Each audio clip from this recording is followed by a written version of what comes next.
Europe needs to reassert itself as a role model.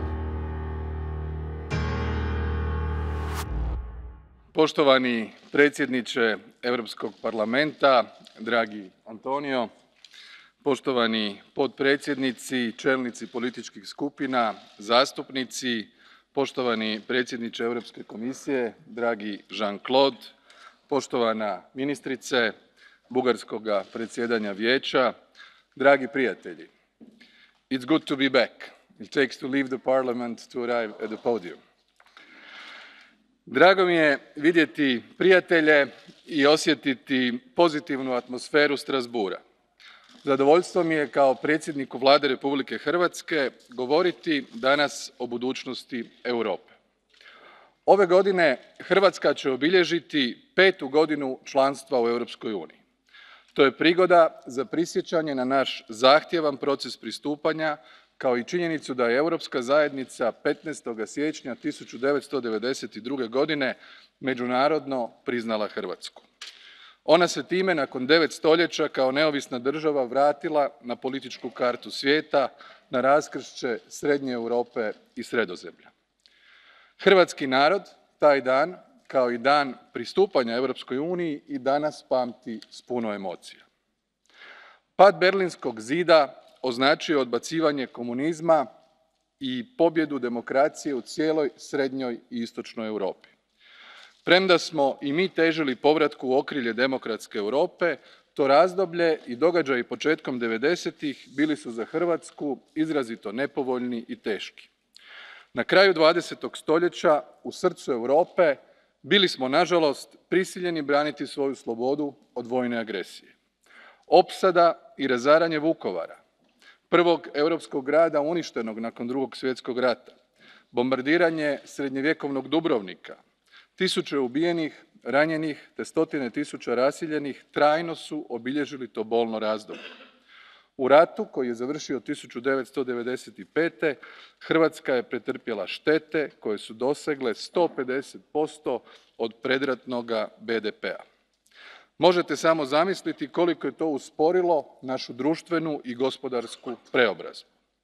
Premda smo prije rata bili među razvijenijim tranzicijskim gospodarstvima, tijekom 90-ih zbog svega navedenog izgubili smo korak u odnosu na druge i ušli u Europsku uniju 2013. umjesto da nije bilo tog rata, vjerojatno 2004. Trebalo je proći gotovo četvrt stoljeća da bi se Hrvatska oporavila, promijenila i razvila, obnovila se, izgradila i danas postala jedna od europskih najatraktivnijih turističkih destinacija koju je prošle godine posjetilo 18 milijuna gostiju. Turizam danas predstavlja skoro 20% našega BDP-a i prvi smo u Europi po broju turista po stanovniku. Kao istaknute elemente naše kulturne baštine, izumiteljstva i inovacija podsjetit ću da Hrvatska ima 23 upisana dobra na popis svjetske baštine UNESCO-a, na naš grad Rijeku koji će 2020. biti europska prijestolnica kulture, na hrvatsku kravatu koja je, kao što i ovdje vidimo, osvojila svijet još odavna, kao i na Nikolu Teslu, rodom iz Hrvatske, bez čijih izuma bismo danas ovdje sjedili u mraku. U Hrvatskoj se danas proizvodi jedan od najbržih električnih automobila na svijetu. Jedna hrvatska tvrtka omogućava da 4 milijarde ljudi u svijetu digitalno komunicira putem SMS-a. Istodobno, svjestan sam da su pred nama brojne, zahtjevne strukturne reforme koje našim građanima trebaju omogućiti kvalitetni život. Moja Vlada odlučna je u njihovoj provedbi, imamo pozitivne makroekonomske pokazatelje, bilježimo gospodarski rast od 3%, rast industrijske proizvodnje, ulaganja, izvoza, kao i rast zaposlenosti, plaća i socijalnih naknada. Značajno smo smanjili javni dug, ostvarili proračunski višak te imamo najnižu nezaposlenost do sada. Uz napore Vlade to odražava i pozitivne učinke hrvatskoga članstva u Europskoj uniji. Tim više, kao Vlada koja je izbore 2016. godine dobila na proeuropskom programu, aktivno promišljamo budućnost naše zajedničke unije. Mesdames et messieurs, J'ai consacré 25 ans d'action politique et de travail professionnel afin que la Croatie moderne fasse sienne les valeurs européennes. Mes compatriotes qui ont, hélas, eu à connaître la guerre n'apprécient aujourd'hui la paix que davantage. Il n'y a pas si longtemps, la démocratie n'était qu'une aspiration lointaine, alors qu'aujourd'hui, nous vivons les valeurs et les libertés européennes. Nous avons un souvenir très clair de ce que signifie ne pas pouvoir bénéficier des mêmes chances de développement économique et social, de liberté de circulation, d'échanges d'étudiants ou d'innovation technologique. Si bien qu'aujourd'hui, nous mesurons parfaitement toute la valeur ajoutée et les avantages que nous procure l'appartenance à l'Union européenne. Je le mesure d'autant mieux que j'ai moi-même activement œuvré aux négociations d'adhésion de la Croatie et conduit la campagne référendaire pour notre entrée dans l'Union. Durant un an, cela a été pour moi l'occasion d'aller au contact de mes concitoyens pour leur expliquer les bénéfices de l'adhésion. Aussi, avec ma double expérience de député croate et européenne, mais aussi de celle de Premier ministre et de membre du Conseil européen, je mesure parfaitement les différents intérêts qui cherchent à affaiblir et à fragmenter le projet européen. Sans perdre le sens des réalités politiques, je pense qu'il est essentiel de renouveler ensemble les idées européennes en renforçant nos politiques communes et faisant un usage intelligent de nos ressources budgétaires. Le but étant que nos concitoyens ne soient pas indifférents à l'Europe, voire hostiles à son égard. Au contraire, ils doivent en ressentir tous les bénéfices, se l'approprier et prendre activement part à la poursuite de sa construction. Car il y va avant tout de leur intérêt. Nos concitoyens doivent percevoir plus clairement les bénéfices que l'appartenance à l'Union leur apporte au quotidien. Ils doivent mieux saisir l'enjeu de notre action, de quelle manière et surtout à quelle fin nous la conduisons au niveau européen. Enfin, ils doivent en réaliser la finalité qui est celle de mieux servir l'intérêt général en joignant nos forces. Nous devons montrer par des actes concrets que les institutions européennes agissent pour chacun de nos concitoyens. Cela ne peut se faire qu'avec le soutien du Parlement européen. Aussi, je vais tâcher de vous livrer ma vision pour l'avenir de notre Europe. J'aimerais aborder les défis auxquels nous devons faire face, la nécessité de renforcer notre légitimité démocratique, nos priorités extérieures, ainsi que les politiques internes cruciales, qu'il nous faut soutenir par des moyens budgétaires appropriés. Signore e signori, la riunione a Roma dello scorso 25 marzo, con la quale abbiamo celebrato il 60° anniversario dei Trattati di Roma e adottato la dichiarazione che indica la via al nostro futuro comune, è stata un passaggio importante per la discussione che ci troviamo ad affrontare oggi sul futuro dell'Europa. Quasi un anno fa, noi, leader europei, siamo stati invitati e incoraggiati dal Santo Padre a perseverare nel cercare di restituire la speranza ai nostri cittadini e a continuare ad adoperarci per il loro benessere. In quell'occasione il Presidente Tajani ha tenuto un brillante discorso per il quale vorrei ancora una volta congratularmi con lui.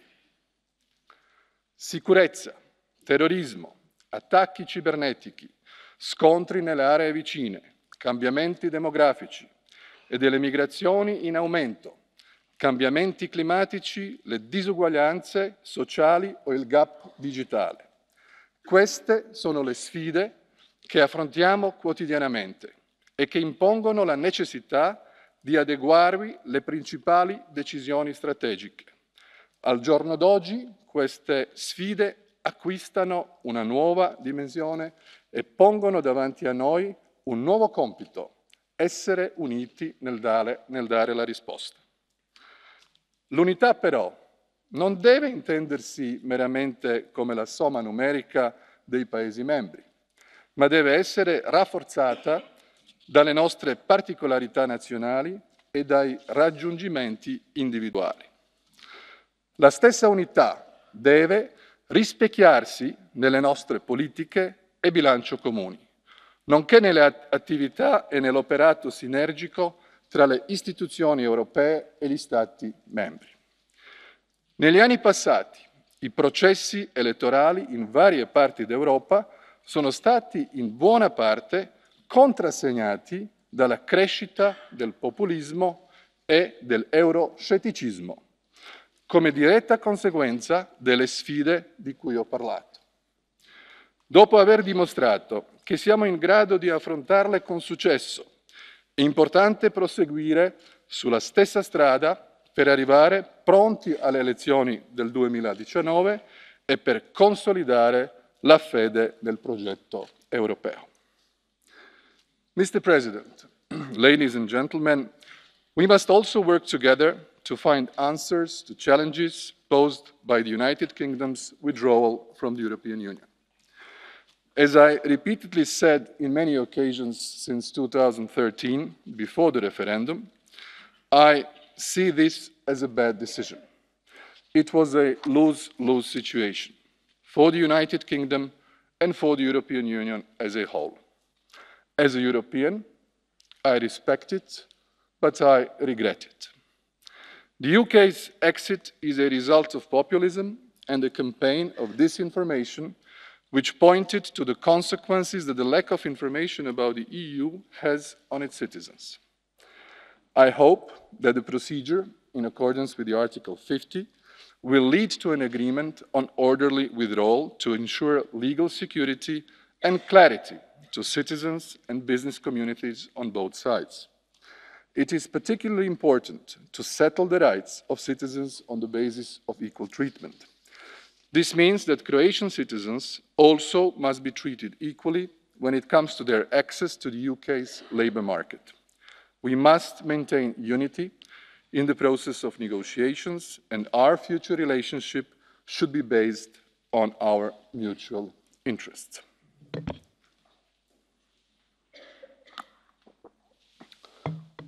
Dame I gospodo, u daljnjoj izgradnji europskog projekta važno je osigurati demokratski legitimitet. Europski parlament predstavlja najsnažniju poveznicu između odluka na europskoj razini I naših građana. A tu poveznicu trebamo dodatno jačati. Stoga podržavam nastavak primjene koncepta Spitzenkandidata kroz koji građani mogu lakše prepoznati lice I ideje budućeg predsjednika Europske komisije, kao što je to bio moj prijatelj Jean-Claude Juncker kao Spitzenkandidat na pobjedničkoj listi EPP-a 2014. godine. U kontekstu rasprave o izmjeni izbornog zakonodavstva trebamo se zapitati jesmo li na razini država članica, s obzirom na vremensko ograničenje, dovoljno organizacijski, zakonski pa I financijski spremni za uspostavu transnacionalnih lista. Pozdravljam prijedlog koji je Europski parlament pripremio o njegovom novom sastavu, prema kojem Hrvatska dobiva dodatnog zastupnika. U jačanju demokratskog legitimiteta Europske unije važno mjesto imaju I nacionalni parlamenti.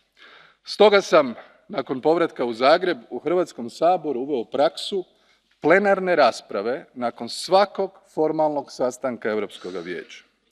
To mi daje priliku da zastupnike I svoje sugrađane upoznam s najvažnijim europskim temama, pridonoseći na taj način europskom trendu dijaloga s građanima, kojeg izrazito podržavam. U našem daljnjem radu mislim da trebamo ojačati primjenu načela supsidijarnosti I proporcionalnosti I odluke donositi što bliže našim sugrađanima, te stoga pozdravljam I uspostavu posebne radne skupine. Nekoliko riječi o politici proširenja. Hrvatska je dokaz transformativne snage koju u sebi nosi perspektiva članstva u Europskoj uniji, ali i dokaz da je Unija mirovni projekt koji snažno pridonosi pomirenju i izgradnji povjerenja.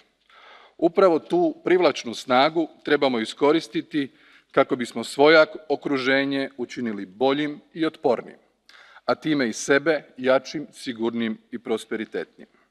Europska unija je i dalje zajednica kojoj se mnogi žele pridružiti. I to mojih 6 susjednih država jugoistoka Europe, najbližih susjeda, ali i Turska, ali ne samo oni, već i dio našeg šireg susjedstva. Znam za ambicije naših prijatelja u Ukrajini, zemlje koju sam tako svakodnevno pratio dok sam radio ovdje zajedno s vama. Obećanja kandidatima i potencijalnim kandidatima trebamo ispuniti, jednako kao što te države trebaju ispuniti zadane uvjete i kriterije te provesti potrebne reforme, uvijek uz vrednovanje individualnih postignuća svake od tih država.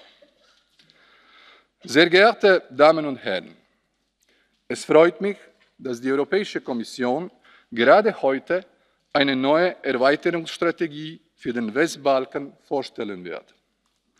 In dieser Strategie gilt es vor allem, Bosnien-Herzegowina besondere Aufmerksamkeit zu widmen, das genauso wie Kroatien eine schwere Wegstrecke hinter sich gelassen hat.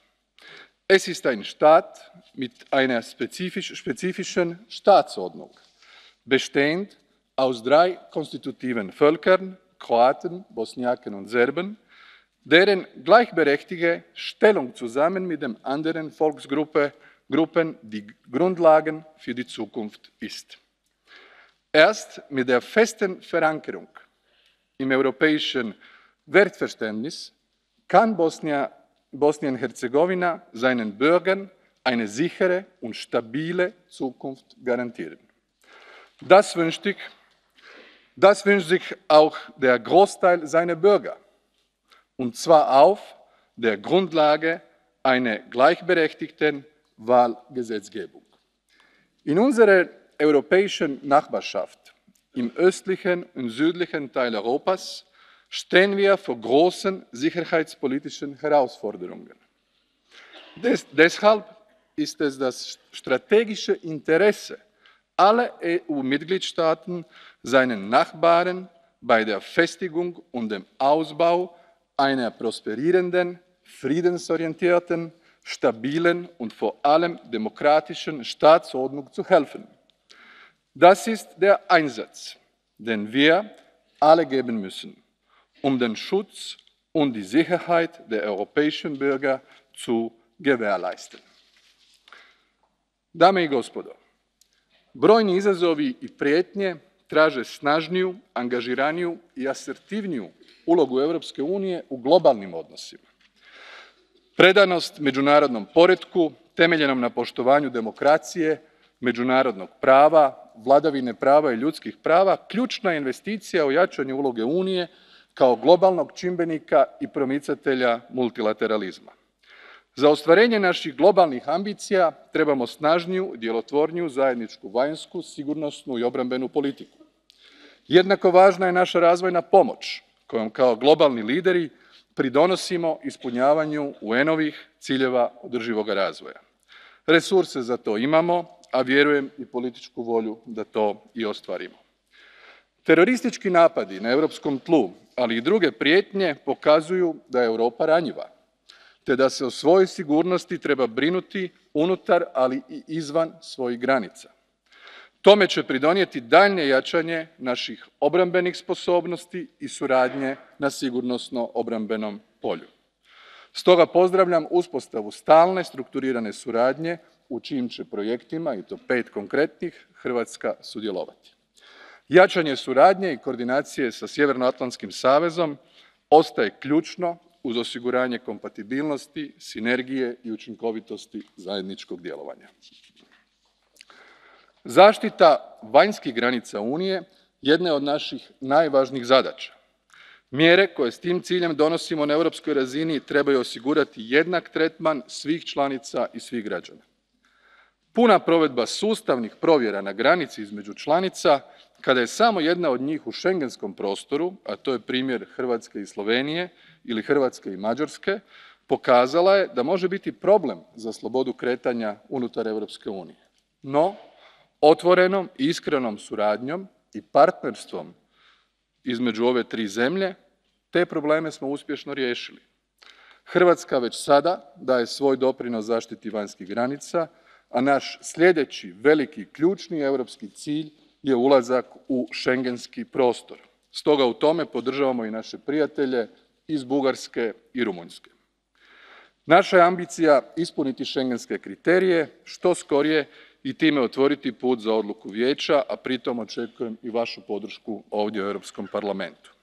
To je važno za Hrvatsku, važno za sigurnost cijele Europske unije i ta pitanja ne smiju biti povezivana sa bilo kojim drugim nevezanim procesima ili temama. Poseban izazov prošlih godina je onaj migracijski, koji nema samo sigurnosnu, nego i humanitarnu dimenziju. Iako bilježimo smanjeni broj ulazaka na područje Europske unije, i dalje moramo biti na oprezu te nastaviti ulagati u vlastite kapacitete za nošenje s tim izazovom, kao i pomagati državama izvora migracije. Za uspješan odgovor na ovaj izazov potrebno je završiti reformu europskog sustava azila. Solidarnost, po mom dubokom mišljenju, treba ostati jedan od temelja našeg zajedničkog djelovanja. U tom duhu, u kojoj je prije 25 godina svaki 6. stanovnik u mojoj zemlji bio prognanik ili izbjeglica, Hrvatska provodi svoj dio odgovornosti za politiku premještanja i preseljenja. Gospodine predsjedniče, Europska unija je 2004. činila trećinu svjetskog BDP-a, a danas čini manje od njegove četvrtine. Stoga je potrebno nastaviti raditi na sklapanju trgovinskih ugovora s trećim zemljama, jer je to ulog u daljnji gospodarski rast i prosperitet naših ljudi.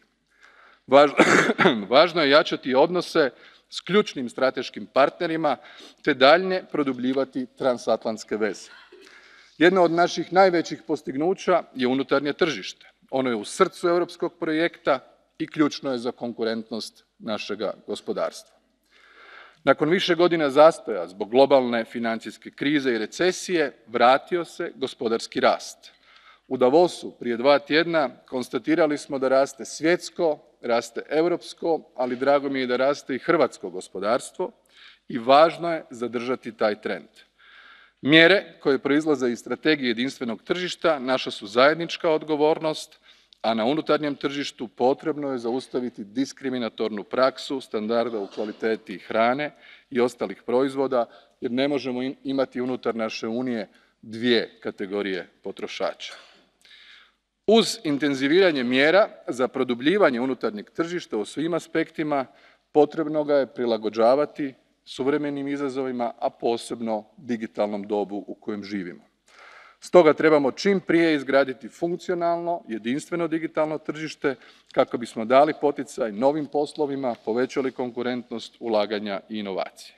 Hrvatska tome daje doprinos razvojem javnih elektroničkih usluga, imamo ih 685, a posebno smo ponosni na one poput e-recepta u zdravstvu, koje su i druge države prepoznale, kao i uslugu e-novorođenče, koja je od prošlog tjedna omogućila i prijave rođenja djeteta preko interneta. Gospodine predsjedniče, 1960. svaki 7. stanovnik svijeta živio je na području današnje Europske unije, dok danas u njoj živi tek svaki 15. stanovnik svijeta. Prema Eurostatu 2060. na tom području živjet će tek svaki 20. stanovnik svijeta i dokaz je to sve lošije demografske slike Europe, što uzrokuje brojne izazove za naše države, uključivo na području rada i socijalne politike. Jedno od naših postignuća je i naš socijalni model, koji trebamo dodatno unapređivati, njegujući pritom dijalog sa socijalnim partnerima i socijalnu koheziju. Pred nama je primjena načela Europskog stupa socijalnih prava kao temelj uspostave pravednog tržišta rada i sustava socijalne sigurnosti, kao i brige o našim umirovljenicima. Moramo nastaviti graditi Europsku energetsku uniju i osigurati našim građanima pristup održivoj, sigurnoj i cjenovno dostupnoj energiji. Stoga nam je važno razvijati strateške energetske projekte usmjereni ka diverzifikaciji i sigurnosti opskrbe. Za Hrvatsku posebno izdvajam projekt LNG terminala na Krku, koji je strateški projekt i moje vlade i koji je već dobio financijsku potporu Europske unije, čime se Hrvatska pozicionira na energetskoj karti Europe. S druge strane, ispunjavat ćemo sve obveze iz Pariškoga sporazuma te nastaviti na našoj tradiciji zemlje koja je 1895. imala prvu hidroelektranu u Europi, razvijati onu proizvodnju električne energije koja dolazi iz obnovljivih izvora, a u potrošnji u Hrvatskoj udio iz obnovljivih izvora već je na razini od 29%, čime smo praktički 10 godina ranije ispunili europske ciljeve od 2030. Glede prometa, samo ću izdvojiti za nas strateški projekt, najvidljiviji projekt financiran sredstvima Europske unije u ovom višegodišnjem financijskom okviru, a to je projekt Pelješkog mosta koji fizički povezuje južnu Hrvatsku, Dubrovnik, za kojeg svi znate, sa ostatkom Hrvatske i Europske unije. Dragi prijatelji, svi naši ciljevi, politike i ambicije, odnosno sve ono što radimo, zahtijeva odgovarajuća financijska sredstva. U planiranju sljedećeg višegodišnjeg financijskog okvira trebamo proći od toga kakvu uniju želimo. Za mene je to unija koja osigurava gospodarski rast i razvoj svojih članica, koja je globalno konkurentna, u kojoj raste zaposlenost, a osobito perspektiva mladih. Unija koja potiče uravnotežen razvoj država članica, koja izgrađuje ekonomsku, socijalnu i teritorijalnu koheziju naših regija, Unija koja pruža sigurnost svojim građanima, štiti svoje vanjske granice i sposobna je odgovoriti na sve sigurnosne ugroze. Unija koja ulaže u obrazovanje, kulturu i stvaralaštvo, istraživanje i razvoj, koja se prilagođava suvremenim izazovima i digitalnoj ekonomiji. Unija koja je financijski stabilna, održiva i koja je sposobna građane zaštititi od mogućih financijskih kriza, vodeći se pritom načelom solidarnosti.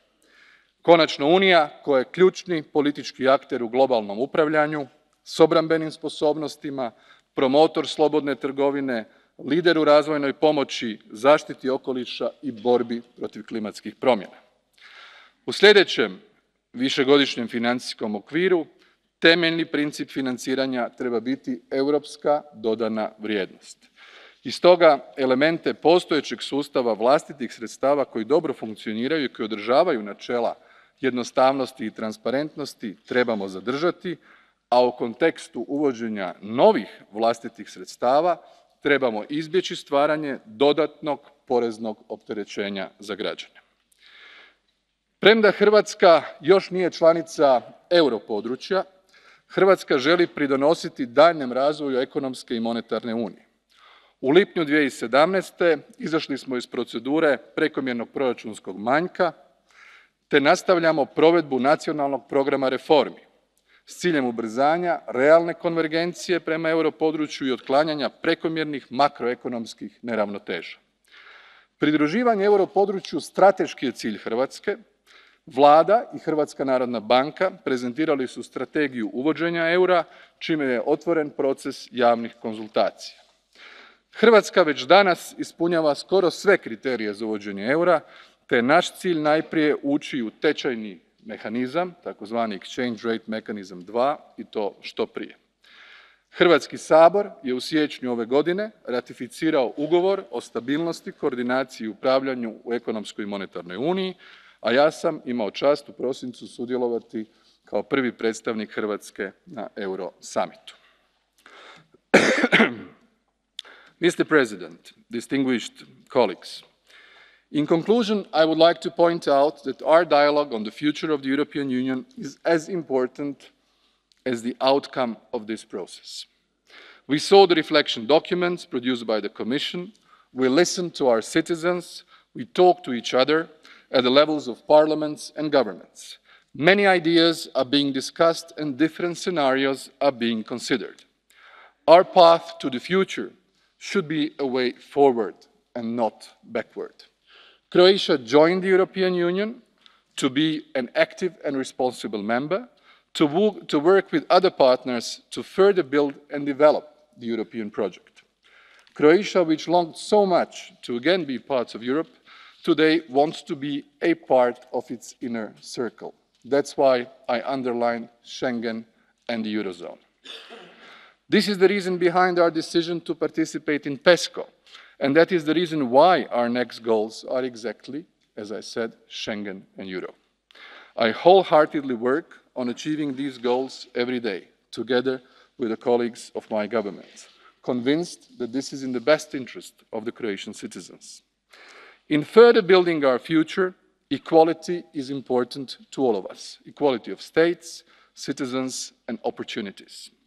For the credibility of the European project and our reputation in the world, it is vital that we act as a family, brought together by mutual trust. It is very important that member states that have different bilateral issues approach them in good faith and constructively. Compromise is the building block on which the European Union was constructed. Inclusiveness is also important for Croatia. No matter how fast or further we advance in these integration processes, each process should be open to all members on equal terms. Our achievements are our strongest tools in building our common future. They need to unite us because we can move forward only if we stand together. Strong Europe primarily also means strong member states, but at the same time, pooling of sovereignty at the level of the EU makes our countries stronger for their benefit as well as for the benefit of our fellow citizens across our members. We also want strong European institutions that, based on their treaty powers, work for the benefit of every citizen of the Union. In that respect, Croatia is looking forward for its presidency of the Council in 2 years' time, in the first half of 2020, as an opportunity to further build and promote the European project. Our priorities will be growth, development, connectivity, security and enlargement. I look forward to working with Romania and Finland, with the trio, and intensive cooperation with the European Parliament. Croatia will be taking over the presidency after the formation of new institutions, and our task will be to bring forward new ideas in the period which is ahead of us in the beginning of the next decade. With its values and freedoms, quality and the way of life, and the highly competitive social market economy, Europe needs to reassert itself as a role model that will inspire people across the world to build a better future. Dear friends, it is upon us all to deliver. Thank you.